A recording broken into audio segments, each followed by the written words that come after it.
Hello guys, मैं हूं आयुषी और आज हम पढ़ने वाले हैं मध्य प्रदेश के बारे में विदेशी विवरण। आइए वीडियो को शुरू करते हैं। मध्य प्रदेश के बारे में विदेशी विवरण। सबसे पहले है मेगस्थनीज। ये यूनान का यात्री था। यूनानी लेखक चंद्रगुप्त मौर्य के दरबार में आया था और सेल्यूकस निकेटर का राजदूत था। मेगस्थनीज कौन था? यह एक यूनानी लेखक था। यह चंद्रगुप्त मौर्य के दरबार में आया था और सेल्यूकस निकेटर का राजदूत था। यह कभी मध्य प्रदेश में नहीं आया। इंडिका में उसने प्रिंसा या तमसा और केनास केन नदियों का उल्लेख किया है। इंडिका मेगस्थनीज द्वारा रचित सबसे प्रसिद्ध ग्रंथ है इंडिका। इसमें उसने कौन सी प्रिंसा यानी कि तमसा और केनास यानी कि केन नदी का उल्लेख किया है। लेकिन मेगस्थनीज कभी मध्य प्रदेश में नहीं आया था और ये सेल्यूकस निकेटर का राजदूत था। अगला यात्री है टोलमी। यह मिस्र का यात्री था। मिस्र निवासी टोलमी यह भी कभी भारत नहीं आया। उसने भूगोल पुस्तक में ओइंडान यानी कि विंध्य पर्वत और नामोदास यानी कि नर्मदा, साथ ही ननगोना यानी कि ताप्ती का उल्लेख किया है। ओजस उज्जैन को शक की राजधानी बताया है। टोलमी ने अपने विवरण में क्या लिखा है?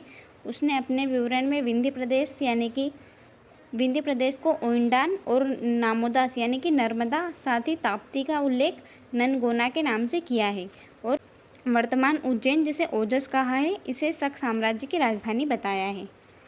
अगला यात्री है फाहयान। यह एक चीनी यात्री था। पहला चीनी यात्री जो भारत आया। कौन? फाहयान।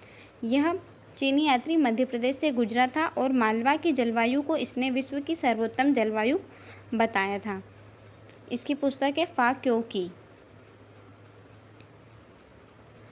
अगला है वैनसोंग या वैनसोंग। ये चीनी यात्री था। अन्य नाम है इसका युआनचुआंग। सीयू की पुस्तक में मालवा, माही नदी तथा हर्षवर्धन का उल्लेख किया है। यह दूसरा चीनी यात्री था जो भारत आया। पहला कौन है? फाहियान और दूसरा है वैनसोंग।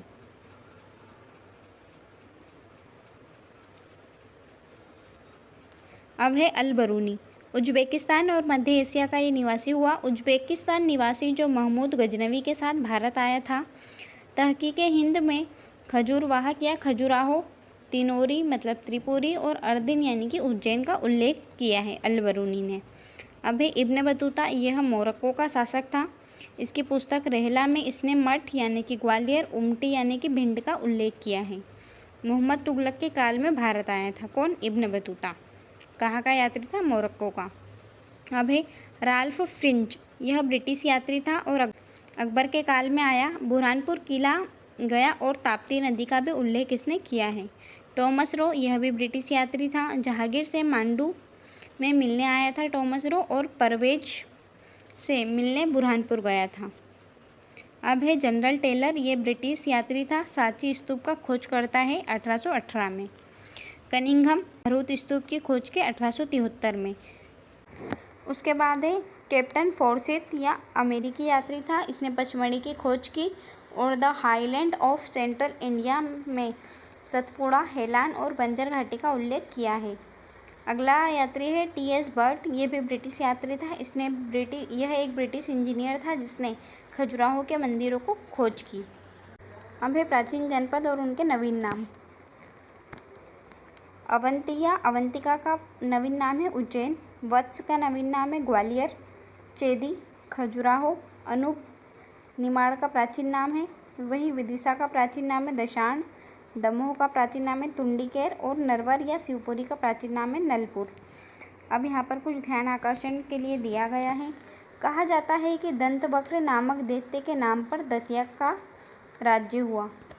श्री कृष्ण द्वारा परास्त दंतवक्र गोपाल कक्ष हो गए और ग्वालियर की पहाड़ियों पर आ बसे। इससे यह क्षेत्र गोपालगिरी हो गया,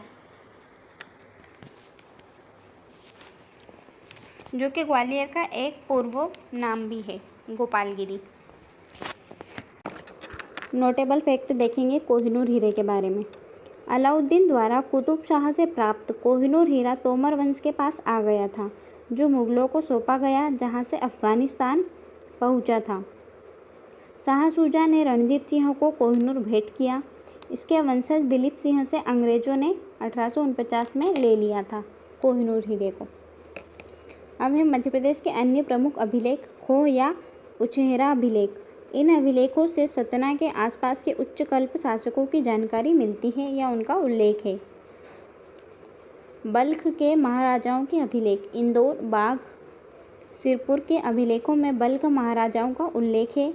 जीरण, 11वीं शताब्दी के जीरण अभिलेख में मंदसौर के गुहिल शासकों का उल्लेख मिलता है।